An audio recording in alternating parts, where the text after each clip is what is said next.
Hi, I'm James Hollywood Machikari, and today we're going to talk about the truth about Motorcycle Club protocol and why bikers have it all wrong about the confederations of clubs.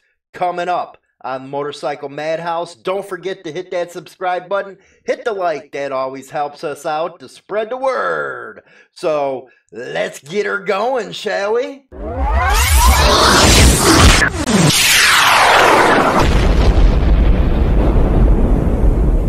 You're about to witness a seismic event.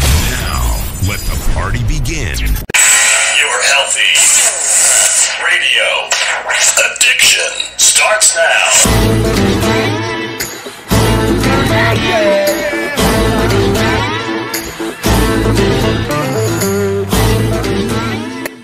Hollywood's Motorcycle Madhouse on iHeartRadio. And we are back from that new intro. How you guys liking it? I got to keep up with BD over there at Black Dragon. Boy, he came up with a good video yesterday, didn't he? Man, great introduction. The whole 9 yards has a great flow to it. Really happy for you, BD, and wish you all of the success. Today, we are going to talk about, again, the truth about Motorcycle Club protocol and why bikers have it wrong about the Confederation of Clubs. And the test subject here is the very reason why motorcycle protocol exists. It seems we have a guy named Fernando, and God knows I can't pronounce this last damn name, not in my Chicago accent, but we'll give it a try. D'Aradro. And it looks like he's doing a repeat of Big Pete's Cosmic Rider scene. He is actually an out bad member of the Outlaws MC, and he's doing the patch game. We noticed that he's out there trying to sell patches, and what we heard is once he sells the patches, he's telling them unsuspected people to go to a clubhouse to get their support patches. Well, as you know, that don't work too well, but that is why protocol is there. It helps you sniff out these kinds of guys because you got a hierarchy that you go to get the information, you know, that you're not getting something bad. Now, I wrote an article on this, and it's actually on Insane Throttle Biker News today. And go over there and take a look at it. But for those who are just on YouTube, let me read it real quick for you. I believe that this is one of the most misunderstood topics, and this goes to protocol, within the biker scene. Most bikers who do not have any experience with clubs are quick to jump on the bandwagon of those who are pop-up clubs.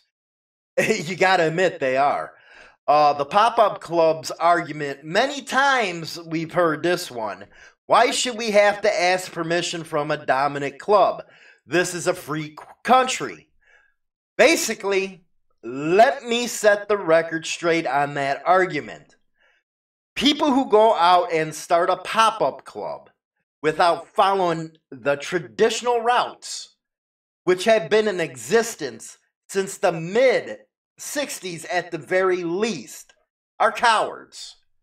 There are two reasons why people do not go through the traditional route of joining a motorcycle club. And here they are. One, they are either out bad, like this Fernando we're going to talk about. I'm going to put him up on the screen in a minute. And again, we'll have more about this schmuck in a second. From well-established clubs, I cannot tell you how many times I've heard of people being put out bad from a legitimate club and turning around and pulling the stunts that this guy's doing or starting their own shit. Two, people cannot put enough effort and dedication into going through the process of the hang around and prospect period, or if your club has it, a probationary period. These types of people wish to buy their patches without earning them. There are also the type of people who use the premise of brotherhood to make money off unsuspecting people. and they're uneducated. Let me tell you, some of these people.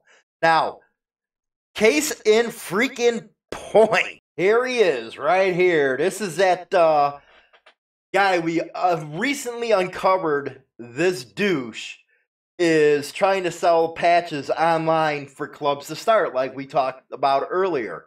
Yes, it's a repeat of Peter James's scam with the Cosmic Riders. He talks so openly about in his work of fiction.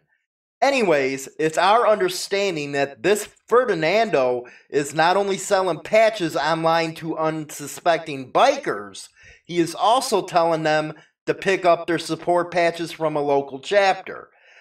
I thought Pete took the cake on deception, but this Ferdinando is right up there with him. How low can someone actually go in their pursuit of money? You got to ask yourself that. How low can they really go? And, you know, as I'm talking about this, I know for a fact that the Outlaws MC and members of the Outlaws are some of the most honorable people in the motorcycle club scene. The actions of this Ferdinando should in no way reflect upon them. He's an out bad schmuck, just like Big Pete James, and when his deception was discovered, he got booted. I'm inserting this schmuck's Facebook page on the article so you to see it over there on Insane Throttle, so go over there and take a look at it. And I might be actually making up an out bad page for clubs to send in if they want, but that's something at another time. But, you know, this is one of the major reasons why protocol exists, so people are educated on what goes on, especially those that don't know nothing about the motorcycle club scene. So don't listen to these idiots out there that have never wore a patch, never been through the prospect or hang around period, because they don't know what the hell they're talking about. Because if you think about it logically, how the hell are they going to talk about something that they never been through in the first place? Now, let's see here. Let's talk about freaking the Confederations of Clubs now, because I know there's a ton of misinformation and mistruths about the COC out there. Now, it is one of the most misunderstood organizations out there. Again, this from their page, the Confederation of Clubs is set in place to provide protection for motorcyclists and to promote the freedom of motorcycle clubs. The aim of the organization is to discourage discrimination towards motorcyclists. So before I go on any further about the COC, I wanted you guys to actually hear it from them. My name's Jeff Rabe. I'm involved in motorcycle rights through INCOM and the Modified Motorcycle Association, as well as the Confederation of Clubs. Been involved in fighting for motorcyclist rights for the last 20 years. Because of the participation in the states through the clubs and the confederations, we've become much stronger. Motorcycle rights organizations such as MMA and Debate started this. It gave us opportunity to become freedom fighters for motorcycle rights because of INCOM. Without the tool of INCOM, it probably wouldn't have gotten as far as fast as we have. And I say fast, over the last 20 years we've made some progress.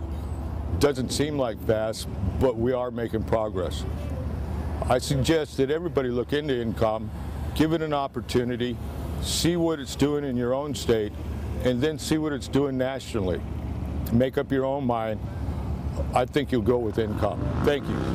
All across the nation, patch holders from different motorcycle clubs get together at Confederation of Clubs meetings. Here are scenes from a Confederation meeting in Monterey, California, one of 7 confederations in that state.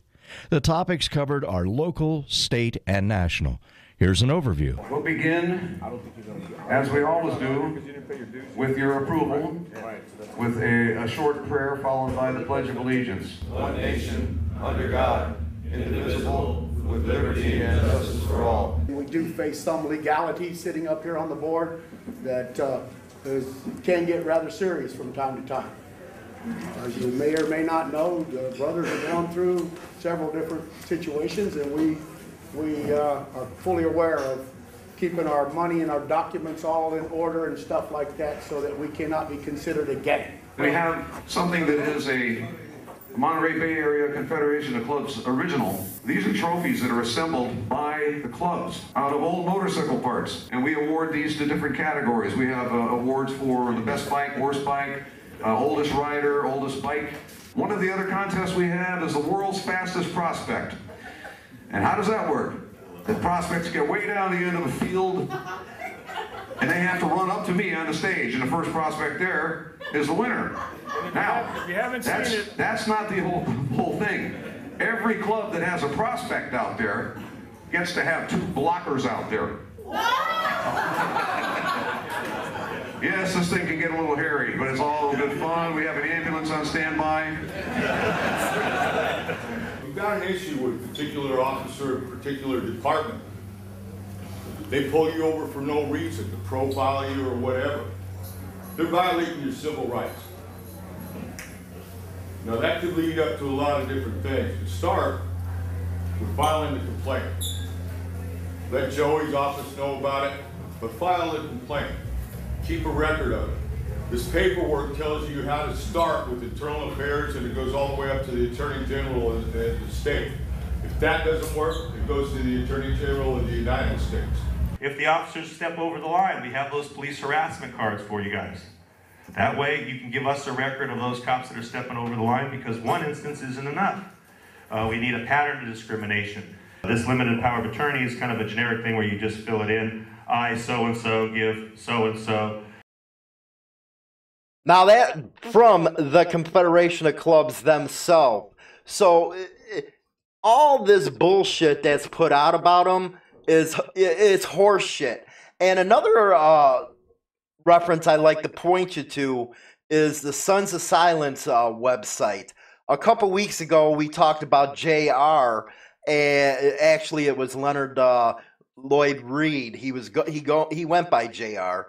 A man I believe is in the top 3 influential men in the history of motorcycling, and a man who had a great deal of faith and work into the Confederation of Clubs. So go over to their website and check it out. You know, when I was first coming up in the motorcycle club scene in the early 90s, the Confederation was just starting to spread its wings, if you will.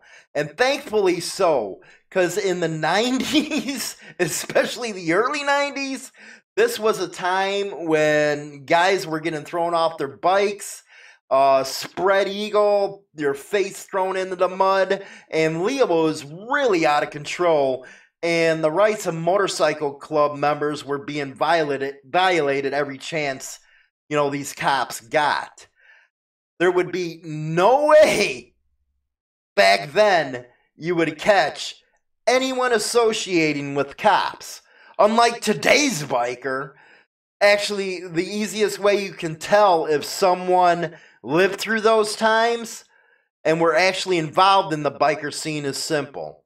Do they possess a desire in any which way to work with Leos or be a part of their organizations? That's how you can tell they didn't go through the early 90s, 80s, or late 70s. Again, because cops back then didn't give a shit one bit about bikers. So, where does this misconception of the Confederation of Clubs come from? It's very interesting, actually. Protocol and the Confederation of Clubs are always tied together by those that are uninformed. This is mostly because of people who are ignorant of the scene. I'm here reading off the article right now. These people are always trying to equate the two as being one and the same. They are not. Just because the member clubs of the Confederation use the tradition of protocol does not mean that's what the Confederation is all about.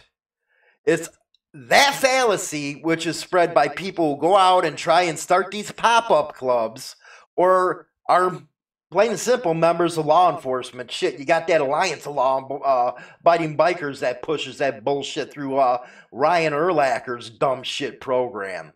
The Confederation of Clubs does not have any part in deciding who gets to open a motorcycle club in the area. The Confederation of Clubs is a motorcycle club's rights organization, pure and simple. Pure and simple. It's just like ABATE is to the independent, but the COC is for club members. Protocol and starting up clubs are solely with the dominant club. The COC, again, has nothing to do with that. The COC is there to fight for motorcycle clubs' rights. Ask yourself this very simple question. It's a very simple question.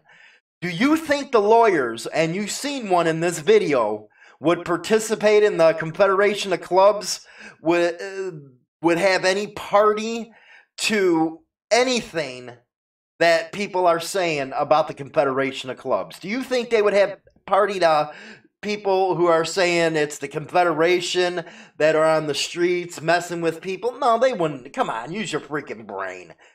But that's the problem, isn't it? People don't use common sense at all these days. 2018 has brought an influx of people who are quite honestly retards.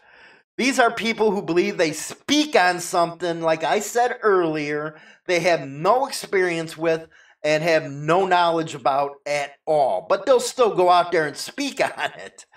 You know, these are the type of people that fall for scams that this Fernando is putting out there, this Pete James is currently putting out there. They're ignorant of how motorcycle club traditions are set in place. And the reason being is to protect them from being taken advantage of.